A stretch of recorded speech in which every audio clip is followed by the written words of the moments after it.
jadi biar belajarnya nggak bosan. Kalau cuma ibu aja yang ngomong kan bosan nggak kira-kira? Bosan. Bosan pengen main games bu. Main games. Main games apa nih kira-kira? Games apa ya? Kalau nggak salah kayak dangdut gitu ya. Betul. Kan ada dari di meja ibu kan? Iya. Nah, untuk teknisnya nanti masih rahasia dulu. Kita sekarang belajar dulu ya. Jadi ibu minta kalian semua untuk fokus dan memahami betul-betul terkait materi yang akan kita pelajari hari ini. Nah, sebenarnya materi yang kita akan pelajari hari ini apa sih? Kira-kira udah ada yang tahu belum terkait apa? 1+1. Salah. Jadi hari ini kita akan belajar mengenai konseling. Apa itu konseling? Kira-kira di sini anak-anak udah ada yang tahu belum konseling itu apa sih? Belum. Belum? Oke, jadi konseling itu adalah suatu proses pemberian bantuan yang dilakukan oleh seorang ahli atau biasanya kita kenal dengan sebutan konselor untuk membersamai membantu klien yang tadi. Klien itu siapa sih? Nah, jadi klien itu adalah seseorang yang memiliki masalah yang ingin mengentaskan permasalahan itu. Nah, jadi di sini peran konselor itu adalah membantu konseling atau klien untuk mencapai suatu permasalahannya. Tadi ada sebutan apa aja? Ada berapa istilah? Ada 2 istilah tadi apa aja? Untuk sebutan seorang ahli tadi disebut apa? Konselor. Iya, jadi kalau ditanya konselor itu apa? Konselor itu adalah tenaga ahli yang membantu klien. Tenaga ahli. Sedangkan tadi satunya apa? Klien, benar. Nah, di sini ada 2 penyebutan. Biasanya juga ada disebut sebagai konseling. Jadi klien atau konseling itu sama aja ya, anak-anak. Konseling ini adalah seseorang yang memiliki masalah. Nah, selanjutnya di dalam proses konseling itu juga ada beberapa tahapan, ada asas-asas. Ibu mau tanya dulu, di sini teman-teman ada yang tahu nggak asas itu apa sih? Asas, kalau dengar asas kalian langsung terpaku sama mendengar apa sih kira-kira? Aku boleh. Boleh? Siapa namanya? Apa sih? Oke, Rasa, silakan. Apa untuk masalah Asas, aku selalu pikir kayak semacam aturan ya. Asas yang ada dalam bidang tersebut. Atau norma.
jadi tadi kan ibu bilang permasalahan harus dibahas dengan sekarang. Jadi kalau kalian tiba-tiba bahas di masa lalu gimana tuh? Kita bakal itu enggak. Jadi kita lihat dulu, kita dalam dulu apakah penyampaian permasalahan di masa lalu itu berkaitan atau berdampak atau menimbulkan ada suatu trauma di masa sekarang atau tidak. Nah, kalau menimbulkan suatu trauma, kita gali lagi dari dalam, lebih dalam maksudnya. Jadi kita benar-benar menjadi sampai dalam, kita lihat apakah trauma itu berdampak ke permasalahan yang sekarang atau tidak. Nah, kalau kemudian dari penyampaiannya tadi tidak berkaitan sama yang masa sekarang, kita next saja. Kita tidak usah hiraukan, kita hiraukan saja penyampaian atau permasalahan terjadi di masa lalu. Jadi kita fokus ke permasalahan sekarang. Misalkan nih, permasalahan dibahas itu terkait masalah percintaan.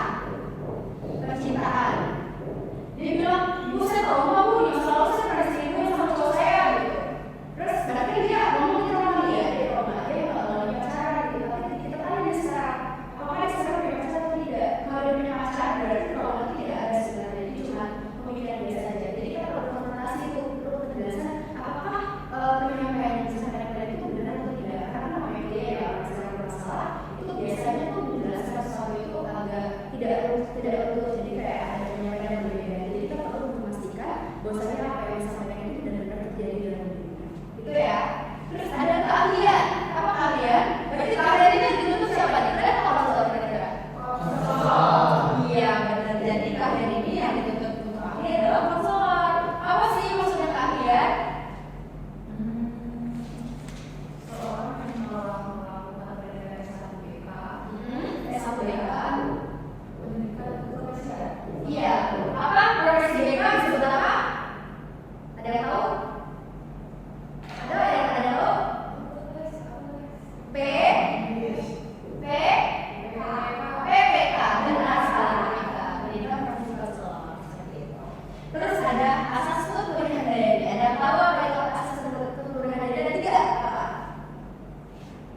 Ya. Apa ya? Ya. Ada yang tahu? Apa ya? Ayo. Durasi. Ayo ada yang tahu? Mereka harus mulai.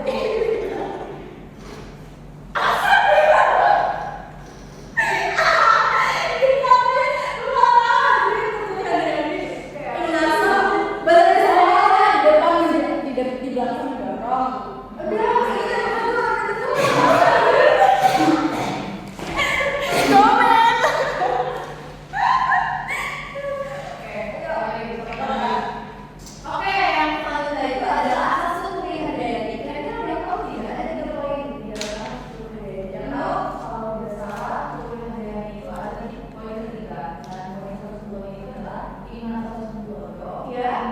Dia namun kalau ini kalau kepemilikan diri itu kita dibilang harus mendorong. Ya, Mendorong apa? ya seperti itu ya, benar sekali. Jadi dalam arti itu adalah ATK. Ada yang tahu ATK itu apa?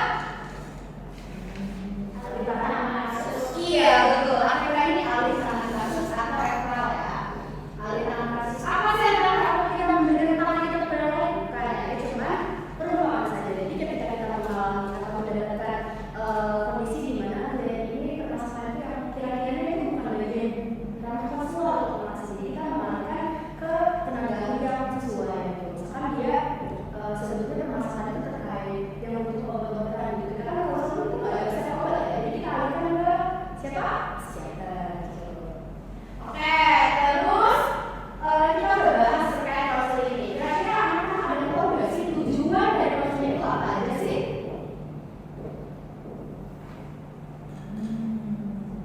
Tujuannya Tapi kalau aku salah bu, nggak apa-apa, tidak ada yang salah, kita sama-sama belajar. Jadi nggak ada yang salah. tujuannya adalah mengentaskan kehidupan FYDF dalam kehidupan sehari-hari untuk menjadi kehidupan yang sehari-hari. Hashtag Ya, menjadi betul. Lagi dua, ibu mau dong suara dari anak ini anak cowok siapa kalian? Tadi boleh apalagi nih tujuan dari konseling itu kira-kira apa sih? Nih, kata kuncinya ada di asas apa sih? Tujuannya itu untuk memandirikan klien. Benar sekali, untuk memandirikan klien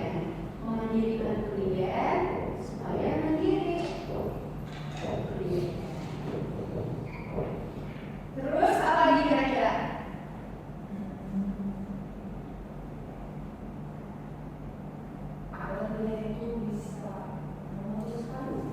Iya,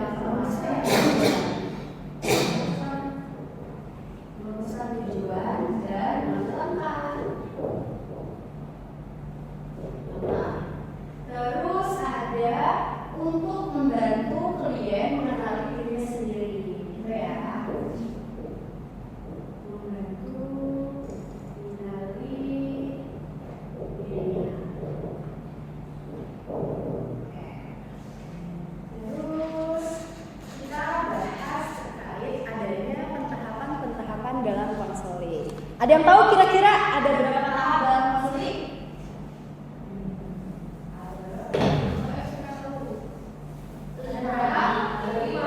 Lima tahap, benar sekali, sebentar ya. Ada 5 tahap, apa aja?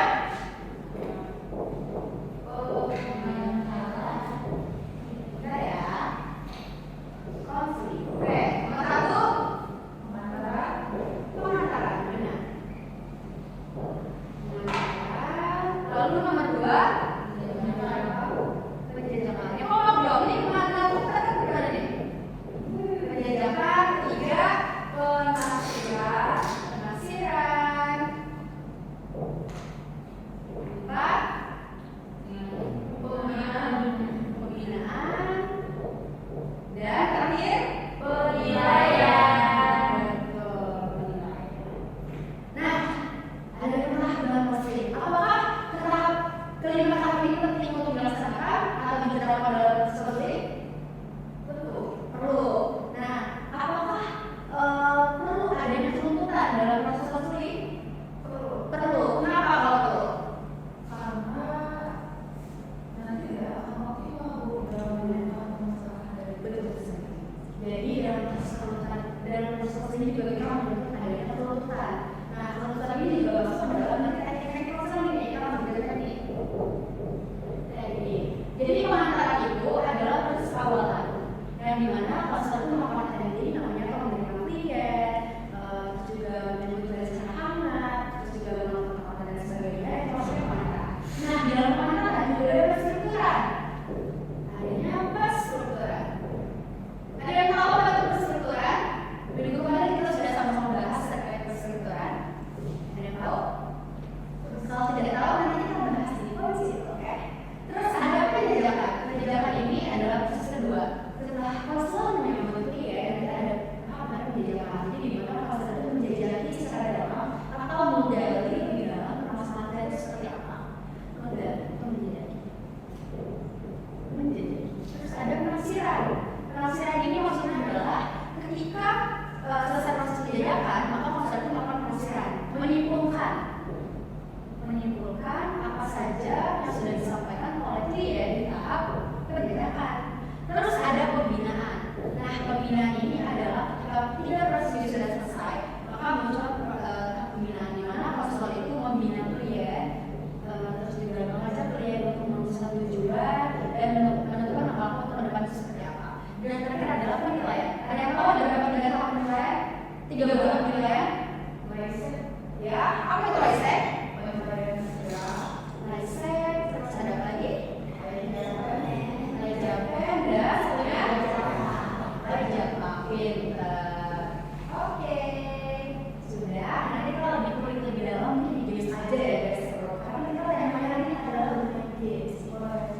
Terus ada teknik-teknik dalam konseling. Ini juga boleh dihapus dong? Boleh. Mungkin karena tadi bosan atau deh, kita sedikit dulu kali ya. Nah, setuju nggak dari SDP? Setuju. Oke, kita langsung ke sini. Siapa yang mau memimpin? Ini Pak. Di sini teman-teman ada yang mau memimpin jalannya untuk kita melakukan SDP?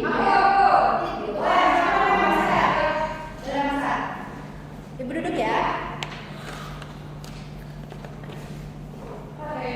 Oke. Gini Bu sebelumnya. Di sini aku akan memaduin tentang SDP. Jadi SDP-nya nggak susah sebenarnya. Jadi poinnya adalah semua tidak bagian. Kalau misalnya aku bilang semua, berarti kalian gerakannya kecil, tapi tangannya itu benar-benar besar. Kalau misalnya aku bilang baca,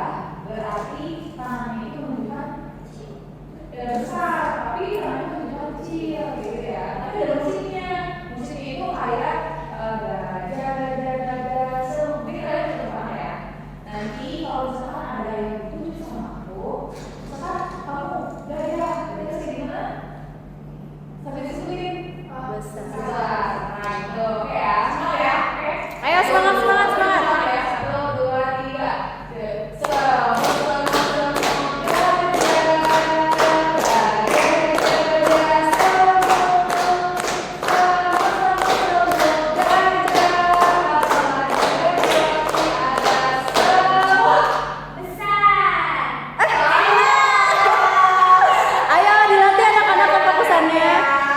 Harus fokus ya, fokus. Iya, ibu ikutan.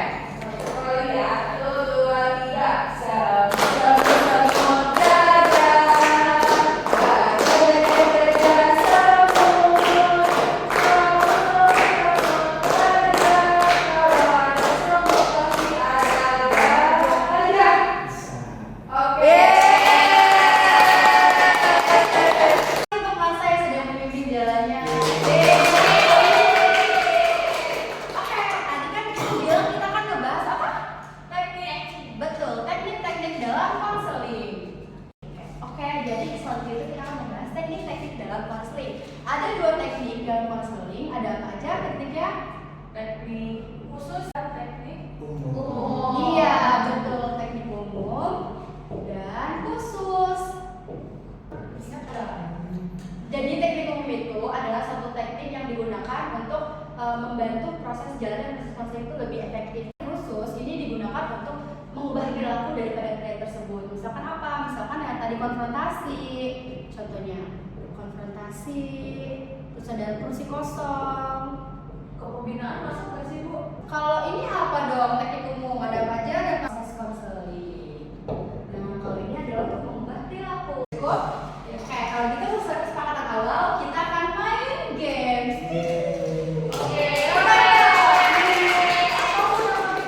Nah, ini nama permainan itu adalah dice learning. Jadi dice learning itu adalah kita bermain belajar lewat dadu.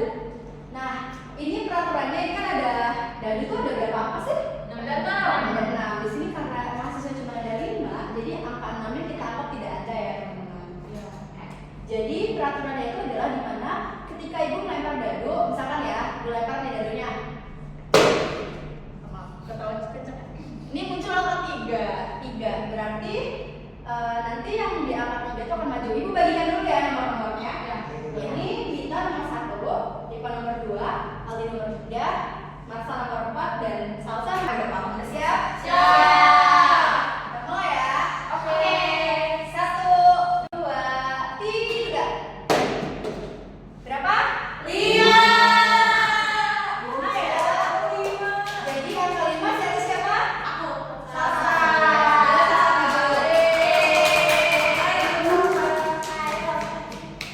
Tepuk tangan dong. Oke. Nah, karena Salsa udah bagi nomor 5, nanti kalau Salsa bisa menjawab pertanyaan dari Ibu, Salsa boleh dice lagi ini, memutar lagi ini dadunya. Jadi kalau nggak tahu berarti duduk aja gitu. 2 kali percobaan ya. Pertanyaan pertama. Mana kan? Teknik apa yang digunakan untuk mengubah perilaku dari klien? Teknik umum atau teknik khusus? Waduh. Ayo, semangatin dulu dong. Teknik umum bener atau salah teman-teman? Betul. Salah. Oke, jadi karena teknik yang digunakan untuk mengubah perilaku itu adalah teknik khusus. Khusus ya teman-teman. Gak apa-apa Salsa. Mau kita lagi ya atau duduk? Duduk. Oke, silakan. Gak apa-apa kan namanya juga belajar. Ya, semangat dan itu wajar. Oke, lanjut atau sudah? Lanjut. Oke, kita speed ya, kita putar sekali lagi ya. Siap? Siap. 1, 2, 3. Waduh. Nggak ada. Jangan tapi ibu nanti tanya. Satu lagi ya. 1, 2, 3. 2.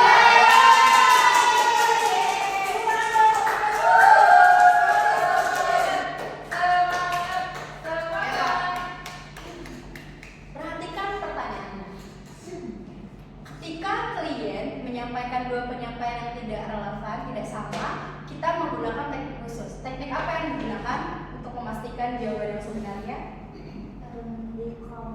konfrontasi kan? Bener kan teman-teman konfrontasi? Betul. Oh. Iya benar.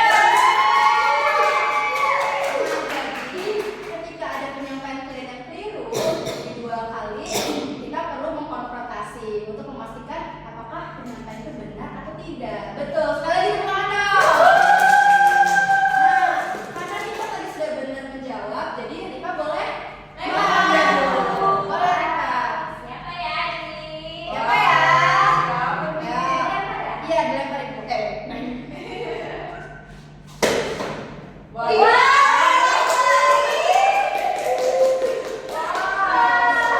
Kalau tadi kan Bapak Ibu sudah jawab ya, sama-sama ya. Jadi kita mungkin lempar ke Yang lain sampai yang hari lain. yang lain ya. Ayo, sekali lagi. Tuh, 2, 3. Satu. Ayo, sebentar, tangan dong, sebentar. Dan terima kasih ya Rika sudah menjawab benar. Oke. Semangat ya Rita, perhatikan pertanyaan dari Ibu. Oke. Apa ya? Asas apa yang digunakan atau ini merupakan definisi dari asas mana yang menjelaskan bahwasannya dalam proses counseling itu kita butuh adanya respon yang dari 2 arah, dari klien dan juga dari konselor. Jadi kita juga memerlukan adanya suatu respon yang aktif dari klien. Itu merupakan asas apa? Benar. Boleh lempar dulu ya kalau benar. Boleh. Lempar kita. Nganjuinnya. Enam. Sekali lagi. 6 lagi. Ini kayaknya lu mau ikutan main nih jangan-jangan nih. Goib gak? 4. Ayo terima kasih kita, terima kasih kita orang. Oke, Ibu pikir-pikir dulu ya sepertinya pertanyaan apa nih? Karena ini benar-benar on stage banget ya pertanyaan. Jadi tidak ada gimmick-gimmick atau yang disengaja gitu ya. Oke. Teknik apa yang kita gunakan masa ketika adanya hambatan komunikasi yang dialami sama klien? Jadi klien itu punya permasalahan yang komunikasi tidak baik dengan keluarganya. Biasanya kita menggunakan teknik apa? Dan teknik jenis apakah yang digunakan? Oke, kalau temuanku dari penjelasan dari Ibu itu adalah menggunakan teknik khusus yang dimana di sini ada empathy chair atau kursi kosong. Betul nggak Ibu? Benar kan teman-teman? Benar. Iya.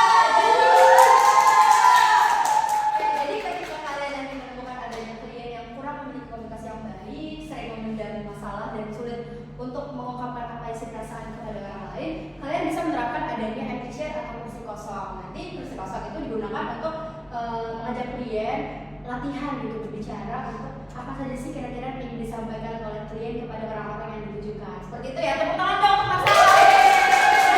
Karena Masa udah benar, jadi Masa bisa melempar gadu ya. Siapa ya ini?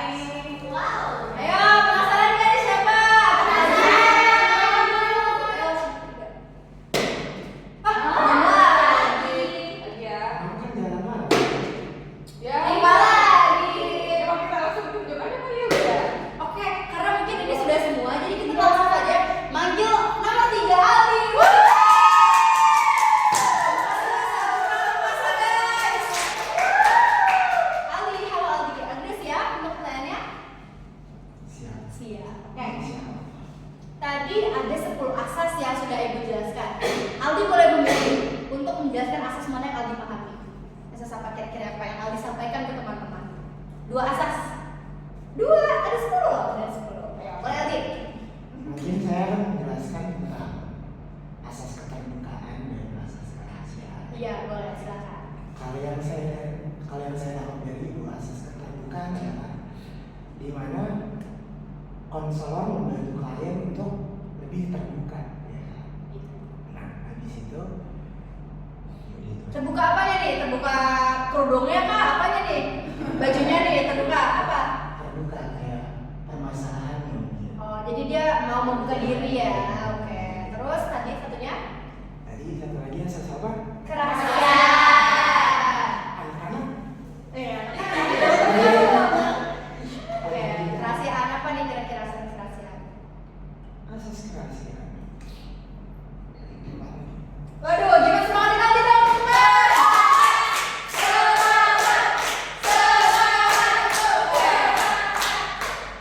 Ayo, Aldi nanti kamu dimakan ular kalau kamu nggak bisa jawab. Iya, ini kan nggak tahu nggak nih? Ada ularnya. Aku takut. Ayo, jelasin satu lagi asas kerahasiaan. Atau mau ganti asas juga boleh.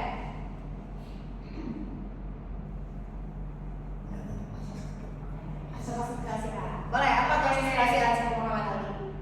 Asas kerahasiaan adalah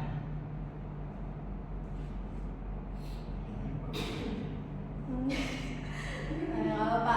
Boleh. Boleh yang lain mau diganti mungkin Aldi asas apa? asasnya jadi apa aja kok? Ada 10. Aduh, masa kita jelasin lagi nih. Apa teman-teman ada berapa apa aja asas-asasnya? Kerahasiaan, kesukarelawan, keterbukaan, keaktifan, kekinian, kegiatan, kedinamisan. Oh, keaktifan sama kegiatan sama ya? Oh iya, kegiatan, kedinamisan, ketulihan dayani, keahlian, Boleh diulang kan? Waduh, makan durasi banget ya. kerahasiaan. Udah. Oke. Dan saya akan membahas tentang asas kekinian. Iya. Jadi Apa tuh? asas kekinian itu lebih difokuskan sama permasalahan masa kini ya, yang saya dapat dari itu. Jadi kita menjauhkan kayak permasalahan yang masa lalu ya. Jadi biar si klien ini gak mikirin masalah itu, tapi dia lebih condong memikirkan pada masalah-masalah yang ada di masa sekarang. Iya, benar kan